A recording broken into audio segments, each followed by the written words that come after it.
Hello बच्चों, welcome. सो बच्चों, आज अपन डिस्कस करने वाले हैं प्रेशर फ्लो और मास फ्लो हाइपोथेसिस पे। तो इस वीडियो में मैं आपको प्रेशर फ्लो और मास फ्लो हाइपोथेसिस को बहुत ही इजीली एक्सप्लेन करने वाला हूं। सो आप वीडियो को कंप्लीट देखिएगा ताकि आपको बहुत ही अच्छे से ये चीज़ क्लियर हो जाएगी। तो होता कैसे है कि फूड प्रिपेयर होता है और फूड प्रिपेयर होने के बाद में वो फूड ट्रांसलोकेट किस तरह से होता है। तो साथ में अपन एनसीईआरटी की थ्योरी भी डिस्कस करेंगे, साथ में मैं आपको शॉर्ट में बता दूंगा, कोई कंफ्यूजन आपको नहीं रहेगा। तो the accepted mechanism used for translocation of sugar from source to sink called pressure flow hypothesis. जो मैकेनिज्म है शुगर ट्रांसलोकेशन की सोर्स से सिंक में, सोर्स वो होता है जहां फूड सिंथेसाइज हो रहा है, शुगर बन रही है, और सिंक वो होता है जहां पर उसको यूटिलाइज किया जाना है या स्टोर किया जाना है। तो देखिए, as glucose prepared at the source by photosynthesis. Glucose photosynthesis से बनेगा सोर्स पे, कन्वर्ट होगा किसमें, सुक्रोज में। अब ये सुक्रोज पहले ग्लूकोज बनी, फिर सुक्रोज में कन्वर्ट हुई। अब जो ट्रांसपोर्ट होगी, जो फॉर्म ट्रांसपोर्ट होगी शुगर की, वो कौन सी होती है, वो होती है सुक्रोज। तो सुक्रोज वो फॉर्म होती है जो ट्रांसपोर्ट होती है। तो sugar is then move in the form of sucrose into companion cell and then into living phloem sieve tube cell। अब सिंपली देखो, लीफ है, लीफ में ग्लूकोज बनी, सुक्रोज में कन्वर्ट हुई, कंपेनियन सेल में गई, कंपेनियन सेल से आगे किस में गई, सीव ट्यूब सेल में चली गई। ठीक है, अब यहां पर सीव ट्यूब सेल में ये जो ट्रांसपोर्टेशन हो रहा है ये एक्टिव ट्रांसपोर्ट है, यानी यहां पर एटीपी खर्च हो रही है। यहां पर क्या हो रहा है, एटीपी खर्च हो रही है। This process of loading the sucrose produce a hypertonic condition in phloem. अब सिंपल सी बात है, सुक्रोज क्या है, सुक्रोज है एक सॉल्यूट, वो जैसे ही सीव ट्यूब के अंदर जाएगा तो कंडीशन कैसी हो जाएगी, हाइपरटोनिक। मैंने आपको ऑलरेडी बता रखा है पहले भी कि जैसे ही सॉल्यूट बढ़ेगा, कंसंट्रेशन बढ़ेगी, तो आप मान लो कि ऑस्मोटिक प्रेशर भी बढ़ेगा। ऑस्मोटिक प्रेशर अंदर बढ़ा तो वाटर डिमांड बढ़ेगी, तो वाटर जो है वो बाहर से अंदर आएगा। बाहर से कहां से आएगा, यहां पर फ्लोएम के पास जाइलम है, तो जाइलम से वाटर जो है वो फ्लोएम में आएगा। अब सोच के देखो कि लीफ थी, लीफ के अंदर क्या बनी, ग्लूकोज, फिर उसको सुक्रोज में कन्वर्ट किया गया, फिर एक्टिवली उसको फ्लोएम में डाला गया। फ्लोएम में जैसे ही सुक्रोज आई, कंसंट्रेशन बढ़ी, सॉल्यूशन हाइपरटोनिक हो गया, ऑस्मोटिक प्रेशर बढ़ा, वाटर डिमांड बढ़ी, हो गया। अब जाइलम से वाटर आएगा फ्लोएम के अंदर, ठीक है, एंडोऑस्मोसिस होगा। तो फ्लोएम के अंदर वाटर आया तो अब वहां पर प्रेशर जनरेट होगा, टीपी बढ़ जाएगी, और जिधर प्रेशर कम होगा उस तरफ मूव करने लग जाएगा, सिंपली। तो अब क्या होगा, the water in adjacent xylem moves into phloem by osmosis. ठीक है, अब जो जाइलम में, पास में जो जाइलम प्रेजेंट था, उसमें से पानी जो है वो फ्लोएम में आ जाएगा। Osmotic pressure build up in the phloem, osmotic pressure build up in the phloem shape will move to area of lower pressure। ठीक है, लोअर प्रेशर वाले एरिया की तरफ जाएगा। At the sink osmotic pressure must be reduced. Sink की तरफ osmotic pressure reduce होना चाहिए। भाई देखो, सिंक की तरफ ऑस्मोटिक प्रेशर कम होगा, ठीक है, तो कंसंट्रेशन कम होगी, ऑब्वियस सी बात है, हाइपोटोनिक होगा, तो अब उधर आसानी से वो जा सकता है। ठीक है ना, कंपैरिजन कर रहे हैं ना अपन फ्लोएम के अंदर। भाई फ्लोएम में एक तरफ ज्यादा कंसंट्रेशन है शुगर की, एक तरफ शुगर की कंसंट्रेशन कम है, तो जिधर शुगर की कंसंट्रेशन ज्यादा, शुगर क्या है, सोल्यूट, तो सोल्यूट ज्यादा, तो कंसंट्रेशन ज्यादा, तो सॉल्यूशन हाइपरटोनिक, ज्यादा कंसंट्रेटेड है, तो ज्यादा कंसंट्रेटेड है तो ऑस्मोटिक प्रेशर भी ज्यादा है। एक तरफ जहां शुगर नहीं है, सोल्यूट नहीं है तो कंसंट्रेशन कम है, कंसंट्रेशन कम है तो ऑस्मोटिक प्रेशर भी कम है, तो सिंक पर osmotic pressure must be reduced होता है, must be reduced. Again active transport होगा, necessary, active transport is necessary to move out sucrose from the phloem sap into the cell which will utilize the sugar converting into energy और starch और cellulose. अब जैसे ही वो sink पे पहुंच जाएगा, वहां से सुक्रोज को एक्टिवली हटाया जाएगा।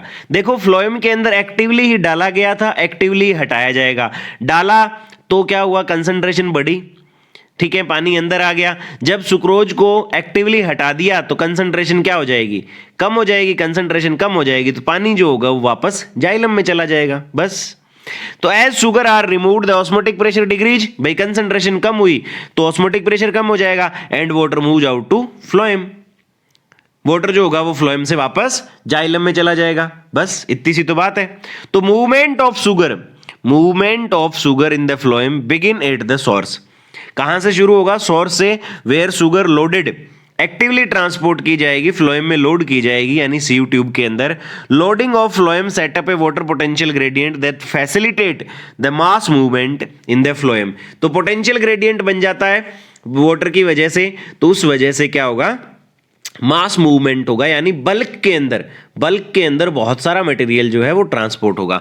तो phloem tissue is composed of sieve tube cell which form long column with the hole in their end wall called sieve plate. तो ये एनाटॉमी में आप पढ़ चुके हो ऑलरेडी कि इस तरह से जो एंड वॉल होती है इनकी, वो कैसी होती है? परफोरेटेड होती है, छिद्र होते हैं यूं ना, इस तरह से छलनी के जैसी होती है।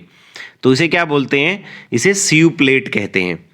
ठीक है। Cytoplasmic strand pass through the hole in the sieve plates so forming continuous filament. ठीक है, लगातार जो एक कॉन्टिन्यूअस मतलब चैन बन जाएगी। As hydrostatic pressure in the sieve tube of phloem increase pressure flow begin. Hydrostatic pressure यहां पे कहां से लग रहा है? हाइड्रोस्टैटिक प्रेशर वो होता है जो पानी से लगता है। तो ऑब्वियस सी बात है, फ्लोएम में जहां पर शुगर ज्यादा थी वहां कंसंट्रेशन ज्यादा थी, वहां पर जाइलम से फ्लोएम में पानी आया था, तो वो हाइड्रोस्टैटिक प्रेशर जनरेट करेगा। And shape move through the phloem, और शेप जो होगा, शेप बोलते हैं रस को, यानी जो मैटर उसके अंदर फ्लोएम में जो मैटर ट्रांसपोर्ट हो रहा है वो शेप है। Meanwhile at the sink incoming sugar actively transported out of phloem and removed. यहां से जैसे ही सिंक पर पहुंचेगा मैटर, वहां से एक्टिवली शुगर को रिमूव कर दिया जाएगा। सेम चीज है, समराइज करवा रहा है ना। तो ये क्या है बच्चों? ये है प्रेशर फ्लो थ्योरी। आगे क्या बोल रहा है कि due to loss of solute produce a high water potential in the phloem. तो जब जैसे ही सोल्यूट को हटा दिया, किसको हटाया? सुक्रोज को हटाया, तो अब हाई वाटर पोटेंशियल हो गया, मतलब फ्री वाटर ज्यादा हो गया। सोल्यूट को निकाल दिया एक्टिवली, पीछे सॉल्वेंट बचा, फ्री सॉल्वेंट है तो पोटेंशियल ज्यादा हो गया, तो वाटर जो होगा वो पास आउट हो जाएगा, मतलब वापस से रिटर्निंग इवेंचुअली टू जाइलम, वापस से जाइलम में चला जाएगा। A simple experiment called girdling experiment was used to identify the tissue through which food transported. ये इसलिए गिडलिंग एक्सपेरिमेंट इसलिए किया गया ताकि पता लगाया जा सके कि फूड जो है वो एक्चुअल में कहां से ट्रांसपोर्ट होता है। तो trunk of a tree, ring of bark up to the depth of phloem layer can carefully removed.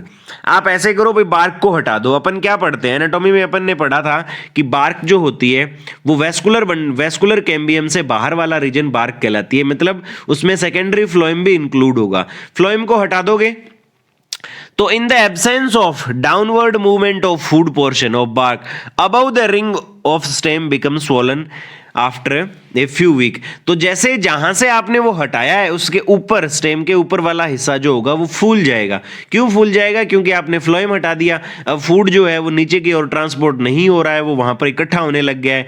तो this simple experiment showed that phloem is the tissue responsible translocation of food. ये simple experiment हमें बताता है कि phloem वो tissue है जो food की ट्रांसलोकेशन के लिए रिस्पॉन्सिबल है, and that transport take place in the one direction toward the root. ध्यान रखना, ये डायरेक्शन वन डायरेक्शन है, लेकिन जरूरत पड़ने पर रूट से वापस भी फूड लिया जा सकता है। अगर रूट स्टोर कर रही है फूड को, एक तो फूड जो है वो यूटिलाइज कर लिया, एक जो कुछ रूट होती है वो स्टोर कर लेती है। तो जब रूट स्टोर करती है, जरूरत पड़ती है तो वो वापस भी ले लिया जाता है। तो फूड का जो ट्रांसपोर्टेशन होता है वो बाई डायरेक्शनल होता है, ध्यान रखिएगा।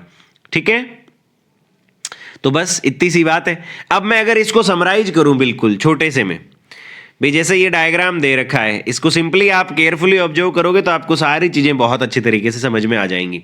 ठीक है, तो अब मैं अगर सिंपली समराइज करूं तो लीफ है, लीफ में ग्लूकोज बना, ग्लूकोज को किस में कन्वर्ट किया? शुगर में। फिर एक्टिवली यानी एटीपी यूज करते हुए फ्लोएम में अपलोड किया, फ्लोएम में आया तो सोल्यूट आया तो कंसंट्रेशन बढ़ी तो ऑस्मोटिक प्रेशर बढ़ा तो जाइलम से पानी फ्लोएम में आ गया, हाइड्रोस्टैटिक प्रेशर लगा, वो शेप जो है उसका मूवमेंट होना शुरू हुआ। जहां सिंक था वहां वो पहुंचेगा, सिंक पर एक्टिवली उसको रिमूव कर दिया जाएगा, किसको? सुक्रोज को। तो फिर से सोल्यूट हटा दिया, पीछे सॉल्वेंट बचा, वाटर पोटेंशियल बढ़ गया। अब वाटर जो है वो वापस से जाइलम में चला जाएगा, बस मूवमेंट खत्म हो गया। आगे जो सुक्रोज था उसको स्टोर करना है तो स्टार्च में कन्वर्ट कर लिया जाएगा, और अगर यूटिलाइज करना है तो सुक्रोज को फिर से ग्लूकोज में कन्वर्ट करके यूटिलाइज कर लिया जाएगा। इतनी सी बात है।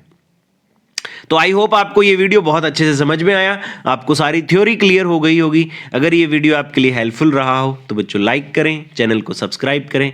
मिलते हैं इसी तरह के शॉर्ट सेशन के साथ जिसमें मैं आपको एनसीईआरटी बेस्ड कॉन्सेप्ट समझाऊंगा। जुड़े रहने के लिए बहुत बहुत धन्यवाद बच्चों। Thank you so much.